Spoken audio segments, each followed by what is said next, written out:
চমক দিয়ে চূড়ান্ত স্কোয়াড ঘোষণা করেছে আর্জেন্টিনা। ঠান্ডা মাথায় দলের প্রয়োজনে পারফর্মারদের নিয়ে চূড়ান্ত স্কোয়াড ঘোষণা করেছেন আর্জেন্টাইন মাস্টারমাইন্ড লিওনেল স্ক্যালোনি। প্রাথমিক দল থেকে বাদ পড়েছে বেশ কিছু পরিচিত নাম, আবার স্কোয়াডে আছেন বেশ কিছু ইয়াং স্টারও। মেসি, লাউতারোদের নিয়ে গড়া আর্জেন্টিনার ঘোষিত স্কোয়াডে কারা আছেন তা নিয়ে থাকছে প্রতিবেদন।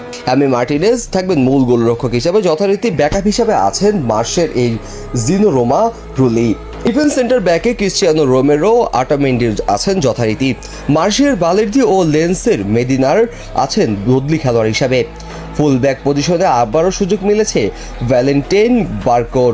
ইস্টারবার্গের এই লেফট ব্যাকের সাথে এই পজিশনে আছেন লিওর নিকোলাস ট্যাগলিফিকো, আর রাইট ব্যাক পজিশনে নুহাল মালিনো আছেন দলে।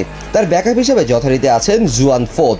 তবে গানজেলো মাইন্টিল আকুনা নেই দলে। তাদের সাথে ইনজুরির কারণে সেন্টার ব্যাকে নেই লিসান্ড্রো মার্টিনেজ। মিডফিল্ডার চেলসির এনজো ফার্নান্দেস, অ্যাটলেটিকো মাদ্রিদের রদ্রিগো ডি পল আছেন।